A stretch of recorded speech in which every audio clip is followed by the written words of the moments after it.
Peace, family. 19 Keys tapping in with you. Um, I don't have all the time in the world, but I have some real quick that I wanted to discuss this DeepSeek AI and why it's really scaring everybody. And there's actually a very, very powerful truth in this, right? If we examine it the right way. And I really want people to understand this, right? What's going on? And it's just something that America and we should all be prepared for. And what's the biggest lesson that we can learn from this whole entire thing that's happening right now? So we about to get into it. I'm going to share my perspective on it, right? And not even just the technology, but the day that they drop it and what's so important about the day that they drop it and why did they do it the way that they did it in the first place, right? This has all been coordinated. It's been highly intelligent, right? And it's been smart. All right. So, first of all, let's start with what is the biggest story going on right now. DeepSeek has just shook the markets, right? Markets closed.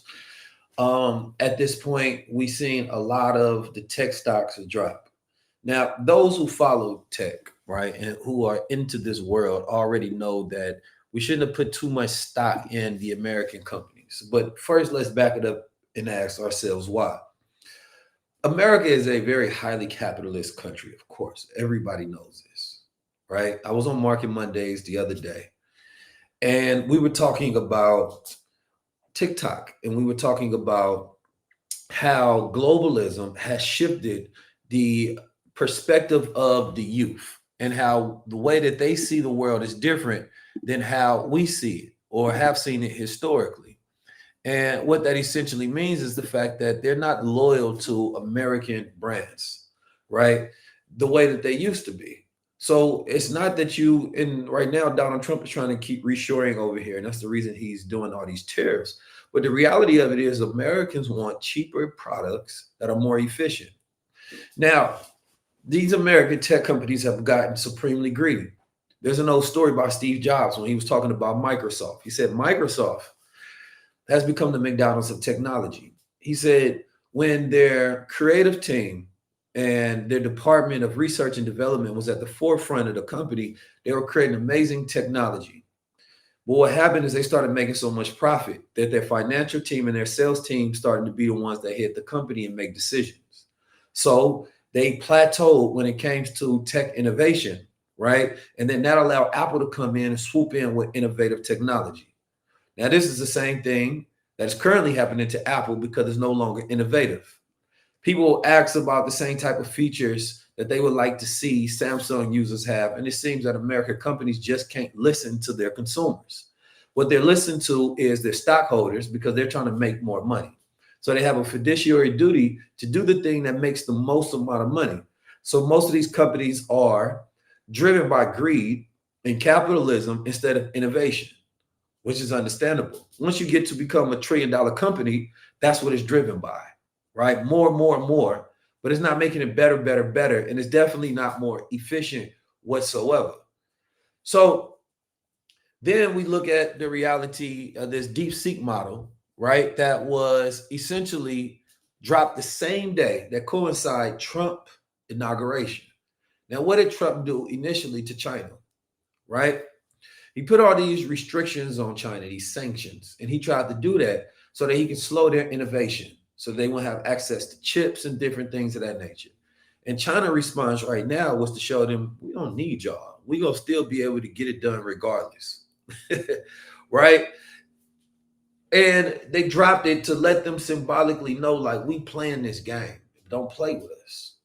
You feel me? It was a message to America and the Trump administration. And then this DeepSeek model, the reason that it is such big news is because it is one of the best models on market, and it is 50 times cheaper. So the team that created it essentially said that they made this for $6 million. And it costs, of course, you look at OpenAI, which is a $30 billion company, right? And then you look at NVIDIA, which is a three-something trillion-dollar company. And they made it without the hardware, right, of the NVIDIA hardware and utilizing it as far as the story is at this moment, which is why they saying, wait a minute, is this a moment of what we would have to consider to be the bubble moment? So number one, you got this week of the inauguration of Donald Trump. And then you got the biggest shakeup in AI history so far with this DeepSeek model in China showing that they are in the race of AI supremacy, right? And not only that, they're going to be dropping more and more models and they're going to stay in this competitive mode. Now, do we want that to happen? We'll see. Because when you look at the statistics, right, a lot of the researchers and developers come out of China, right? And so you actually need the Chinese when it comes to this AI supremacy. But America has gotten boasted and egotistical and was making claims at first that they're in the head of the AI race by 2 to 3 years, and then having several times to come back and say, actually, we made a mistake because China is right on our heels. And right now, they just Usain Bolted. You know what I'm saying? They're ahead of the race. They're not playing no games with nobody. Now, this is good for the consumer end, right? The consumer is saying, well, shit, we just want to use the technology. So therefore, they get access to the technology. And these companies that are AI wrappers, meaning that they're utilizing the open source code, whether it's Llama, whether they're utilizing Open AI, which is the best models that was out, and now they're taking the DeepSeek models and they're running their AI companies through it. The reason why this is beneficial to them, right? Because it don't matter who wins, they're just going to utilize the AI that is the best.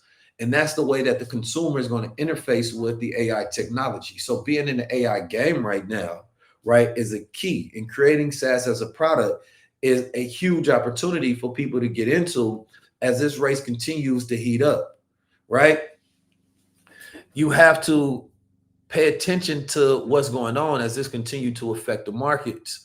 You know, they had announced this Stargate project with Larry Ellison and Microsoft and OpenAI that they were going to be putting all these billions of dollars in, right? And that had already started to crumble a little bit as Elon Musk was poking holes at it, talking about AI, OpenAI is not good for the money. Now, OpenAI should have been open source in the first place, right? Because they didn't create the best interface for AI when you utilize it. So therefore, it creates opportunity for different companies like Anthropic and things of that nature. Not Anthropic, but there's the other one I'm forgetting at the moment, to create better ways for you to interface with this technology. Now, I want y'all to think about something. So in 2 months, they built the $6 million model, so-called in 2 months, with dumbed down GPUs, which is different than the US companies that spend billions and years developing similar models. And they so-called did it during the time where they had sanctions on China, which is saying that we are not dependent on y'all and we don't need y'all. And all those things that y'all just did to try to keep us at bay, it only actually forced us to innovate and get ahead, which is a lesson in there that I want to go over in a second.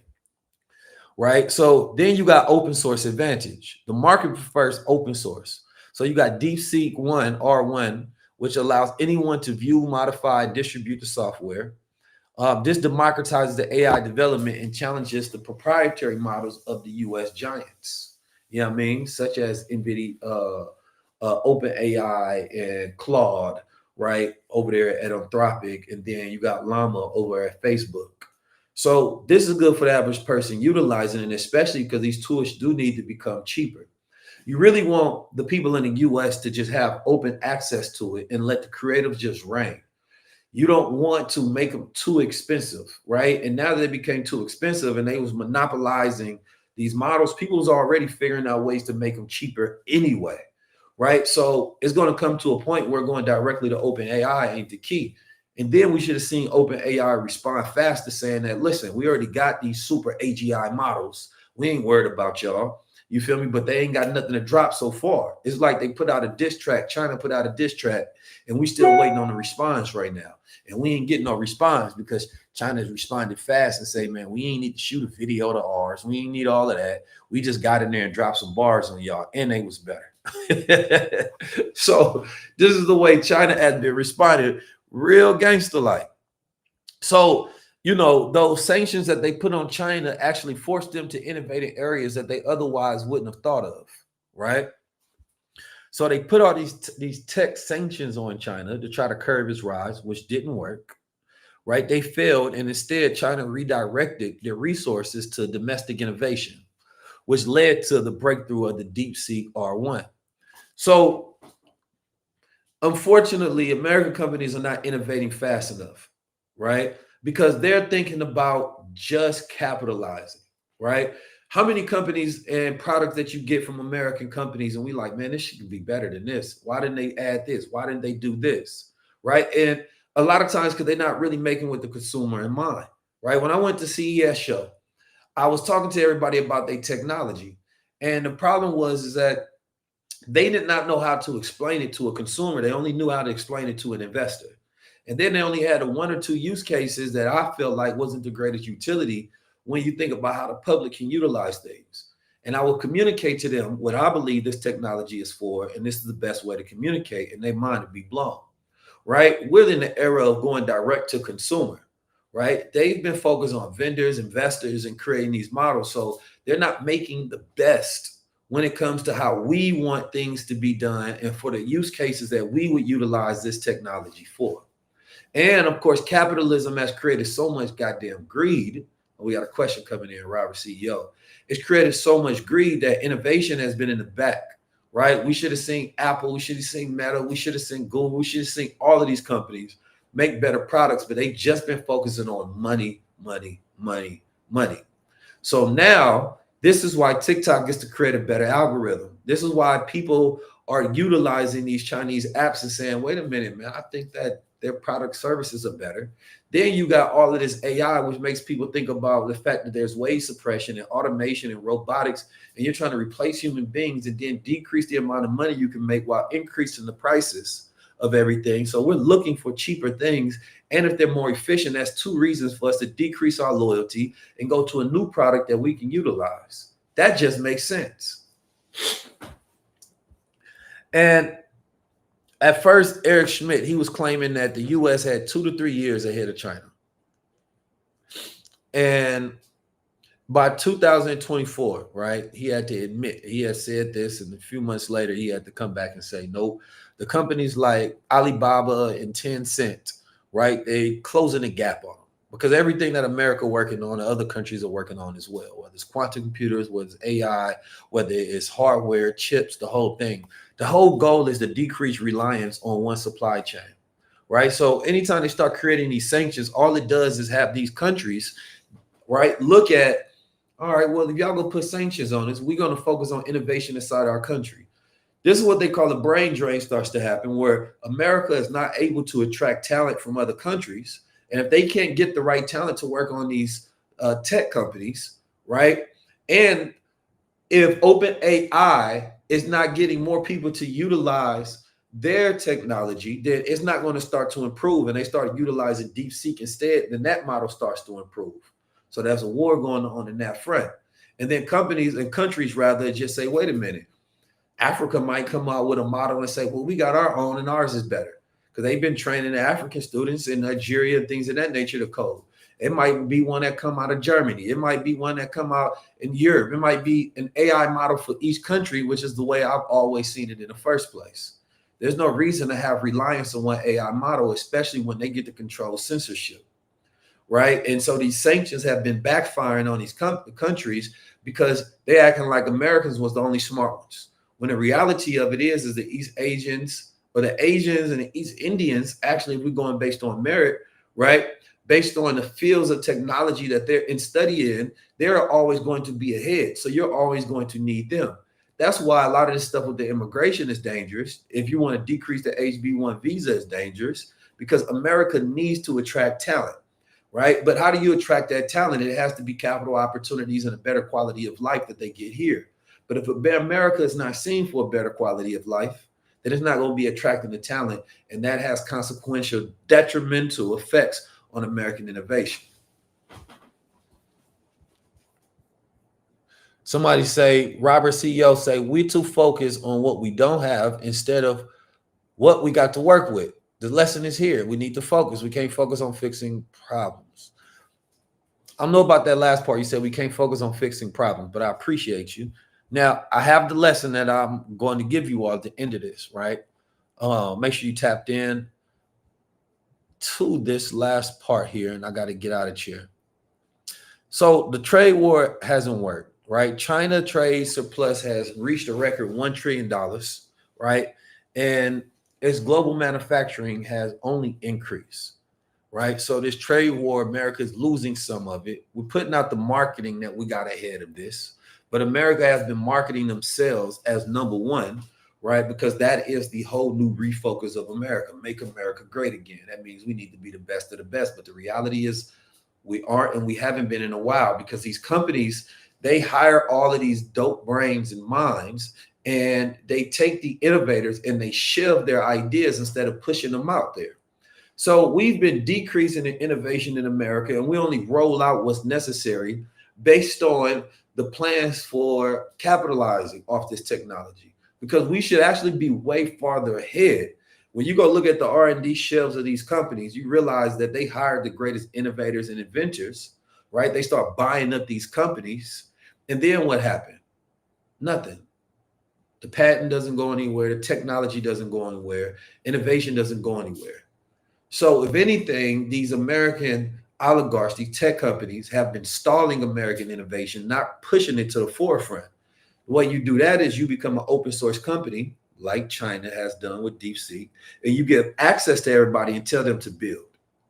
That would be the key. And then you will see more creatives in America create more innovation and more innovation, but they're focusing on consolidating all profit in their companies, not spreading profit amongst the people. It's dangerous. So now people are worried about justifying this high cost of AI innovation. So you can see departments get slashed and cut down, right? They're stressing on how they can duplicate that exact same success with less money, right? Things become cheaper to make, right? And they can do faster. You're going to see rapid growth, because a lot of the timelines that we speak about in AI development is based on American development and not global development, which is going to be interesting. There are no borders when it comes to AI. So we are in a global world, and you have to remember that. We have to stop thinking just from a national perspective, and you have to always think from a global perspective when you're talking about this technology. I'm interested really now to start studying and figure out what's going on in Africa and these other countries and what they develop in. Because even Korea, when I was at the CES show, they had some of the best technology that I've seen. But you realize that America has done a really good job in not allowing certain technology to come over here. And then what we try to do is steal technology and frameworks from other people and figure out if we can replicate it over here. But then we only roll it out when necessary based on our plans, right? But what's happening is globally, they say, well, when Americans get a hold of something, right, and we realize that, wait a minute, there's something better in another country, we're not using what's local. We're using what we have access to that's the best, which you should. So the U.S. risks decoupling not just from China, but the rest of the world if it continues to try to focus on a containment strategy. America is going to have to collaborate with other countries, right? It's going to have to collaborate with other countries. Now, to the lesson, America put sanctions on China. Some people do not like the sanctions. They feel like the DEI was a sanction on Black America, essentially, or at least a rollback of so-called progress. Now, we know in this country, Black men never got no progress. We've had segregation in this country. What did it do? It forced us to create our own schools, right? It forced us to create our own companies, entrepreneurship. If America is decreasing access to capital funds, things of that nature, it forces creativity, things that we normally wouldn't have had to make. But if China can look at the fact that America is putting sanctions on them, other countries look at the fact they're putting sanctions on them, and it forces them to put their energy to create more efficient ways to continue to develop, even with these sanctions, which is decreasing their dependency and then coming out superior on the other end. I think that's a model that we need to take as a people. Somebody that I've seen has done this very well, because right now we're in this mode of efficiency. Kanye West. Kanye West, when he dropped that, and this is what a lot of people did not pay attention to. When Kanye West did that advertisement at the Super Bowl, he changed the game. And this is, I have been calling Kanye West a billionaire ever since they said he wasn't. He's actually worth billions and billions. Kanye West is, I can't even put a number on the value of it. Why? Because of number one, his influence. And all he had to do was put infrastructure next to that influence. So what he did is during the Super Bowl, Kanye West, of course, dropped a cheap ad, efficiency, right? And then he lowered the prices, right? Which is very effective. So people said, wait a minute, we still want access to the design, the mind, the aura of Kanye West. So everybody bought in. They start buying his products at $20, right? Now, what he really did is he got the data, which is something that Adidas, something that Nike and these other companies weren't going to give him because that was his value. I need to talk directly to consumers and I need a value chain that I can do that with. So, boom, that was first part of the plan that I seen was brilliant. Then, of course, he started putting out music, right? And he started to become more favorable again in front of the people. He did his whole tour. We seen what he was out there doing in China. Again, with China. China showed up for Kanye West. Then Kanye West said, wait a minute. I'm sending people to my site, but Adidas is keep curving all my traffic to their site to try to sell Yeezys, even though our partnership has now been disintegrated. So he like, man, look, I just want to be a free creative. Y'all took my money, you dragged my name, you cut out the partnership. I want to continue to make more money. So essentially, they ceased and desist, and that traffic now went to his website. Then that's when the evaluation came in and saying, based on his infrastructure, his influence, his IP, his access to the consumers, this is worth billions, right? So now, of course, Kanye West is back worth billions of dollars. His ability to be able to create these drops at an efficient, low-cost model, which still gives people the feeling as if they're wearing luxury.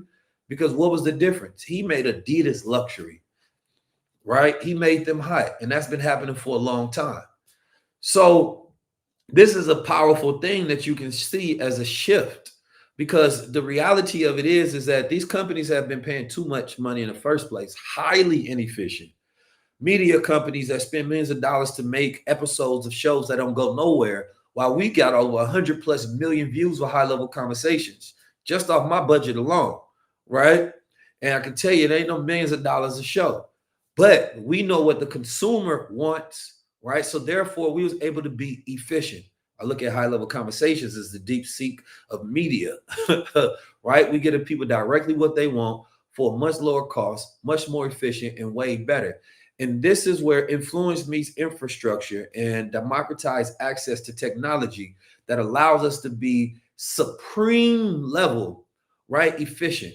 Now, I've been teaching effectiveness versus efficiency and the thinking that we need to have during this time. I was talking to my brother Keenan, and we were just explaining how you don't need to go away from culture. You don't need to go away from being the greater creatives, singers, rappers, entertainers, right? Whatever it may be. No, I don't say that that's what you should stop doing. Yes, we do need other people that are not good at those things to be a nation building.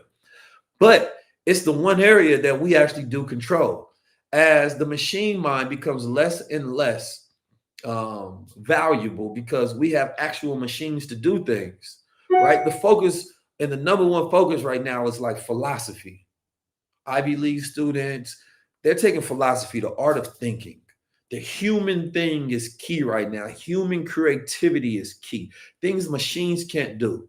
And we're good at that. We dominate that. So it is the creatives right now that is supposed to win. You utilize the machines to help you become more efficient at what you're doing, but we're so goddamn creative that nobody can compete with us. And we should focus on continue increasing that creative capacity, which is literally something that I've been teaching for the last 7+ years. Creative capacity in the age of machines, emotional intelligence versus artificial intelligence. Increase your creative capacity so you can become more efficient. You can get a lot more things done with a lot less money, right? You can make a lot more capital. So we as a people are ahead because we do have the culture. We have the spiritual technology, and we need to double down on that. But we need to integrate that with the infrastructures of technology. Anything that you don't like in administration of government or somebody put against you, that just means revert your resources to where you can dominate in that space, become more innovative, decrease your reliance on them, right? And become superior in that space and say, now what? That's what Kanye West did. I couldn't get access to media, right? People, I was like, okay, well, if they're not gonna put me on their platforms, right? They're not gonna give me a budget for a show, then I will make it my own way and I'll utilize my creativity to create a show that costs way less, right? But can be way more efficient, right? And it gets way more people and it has more impact than ever. We utilize creative capacity in this age. And this is what you need to be focusing on right now as well. Natural intelligence plus artificial intelligence equals enhanced intelligence. Creative capacity times these machines will make you more efficient. This is not the protest era. This is not the Al Sharpton, let's go protest. No, the efficiency in which I implement and create new movements on this planet Earth. That's the key. Utilizing this digital space, this technological space, at the same time, utilizing the culture and the consciousness, right? And integrating these things. Man, I've been one of the most efficient thought leaders of all time in my time period. Problem is, we don't have a lot of DEI in the Black community. So I haven't been included in, a lot in participating in a lot of these platforms that's supposed to be for us because I did it differently. They tried to put sanctions against us, saying that these young Black minds, I'm saying, Muslim brothers, masculine brothers, nah, we don't want y'all on the platform. Y'all not safe enough. We don't like how y'all be talking about education and the finances and teaching people different things. So we say, you know what? I'll focus on doing for self. And we became more efficient and more impactful than 99% of the rest of them with 50 times less budget. And this is our era to keep doing it and keep winning and keep building. All right. I appreciate y'all. I love y'all. Y'all stay blessed. Peace to the family. I would love to see all of you all there February 7th, right? We're almost sold out of tickets, so make sure you get your ticket. And then, of course, crypto. I didn't get the chance to talk about that. So I'll get some time later on to talk about that. But right now, I want to make sure you all scan this. Make sure you get access to the Save Yourself tickets before they all sold out. That's going to be in New York at the Gramercy Theater. I have a lot of special guests that will be there. It's going to be one of the most powerful dates that happen. That's going to shift things, right? This is about quantum leaps and quantum changes, right? The world is changing down there every day. And we have to be resilient in being able to move with it. So make sure y'all lock in. If you want to support this channel, make sure you get you some merch here so that I can continue to keep this channel booming and keep this channel rolling and have the most efficient and impactful messages for your life. I appreciate y'all. I love y'all. Y'all continue to stay tapped in, continue to support. Peace.